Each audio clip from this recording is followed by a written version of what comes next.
Hey, welcome back to Dogtography. Today I have another quick tip for you, and it's more of a troubleshooting tip. Does your dog have a good stay?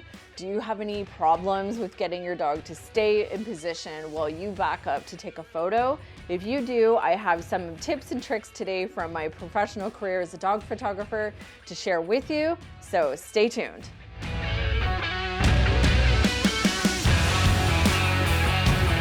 Hi, I'm Andrea Fleury and welcome to Dogtography. My channel is all about how to take better images of your dog and how to create some really super fun memories.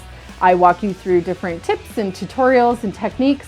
I sometimes show you behind the scenes of my professional career as a dog photographer, all while just trying to have some fun and enjoy time with our dogs. So it can be really frustrating when your dog doesn't have a stay. You found the perfect location, you know exactly where you want to take their photo, you know it's going to be like the best shot ever, but they just won't stay put. It can be really frustrating, and trust me, I feel you. I worked on a stay with my dog for the longest time, and it is something that we just continue to work on. Some environments are more distracting than others, so if there's like people or other dogs or like birds flying around or squirrels or whatever, I mean, it can be a nightmare, and it can get very frustrating and cause a lot of stress really quickly. So I have a couple quick tips here for you on how to try to reduce and or eliminate some of the frustration.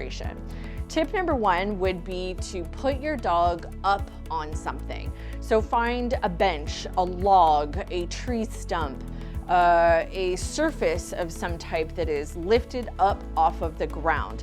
I find that when dogs are elevated on something and they have like an edge, like that they know that they would either have to jump off of or fall off of or something, they're more inclined to stay put for a little while. Like, you'll have to feel out your own dog, and of course always be safe with this tip.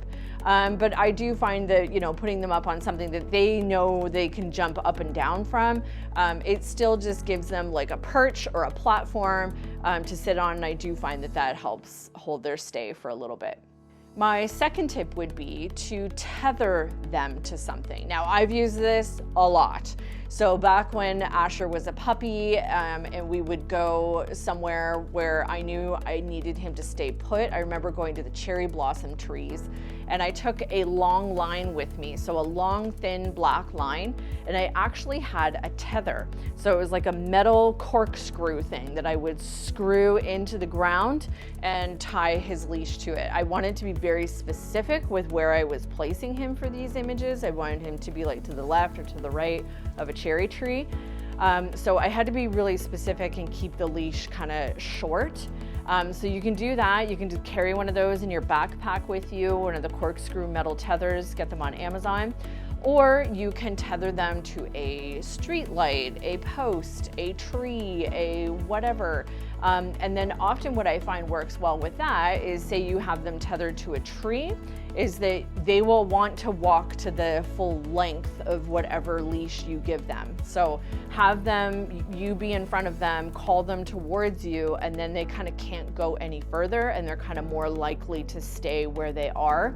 Now, you might have to just get used to the fact that, you know, they don't love the fact that they're tethered on something. So you got to work quickly and just kind of work within like your dog's comfort zone, but try to keep the stress levels low. I know it can be frustrating, but this is a training opportunity for you. So that's kind of my third tip, is to go back and start working on your stay.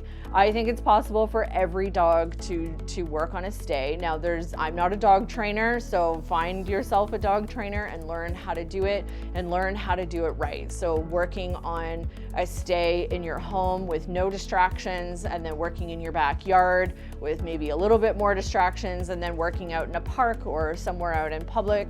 Make sure you have some super duper yummy treats. That always helps as well. A little extra motivation for your dog, and just try to keep it quick, short sessions.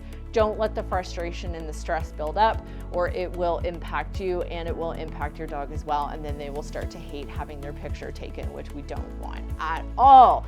All right, so go out this week, Try these tips if you have an issue with your dog not wanting to stay, and share your photos on social media and tag me at dogtography.ca so I can see them, share them, like them. And until next week, go out and make some memories with your dog. I'll see you next Saturday. Bye for now.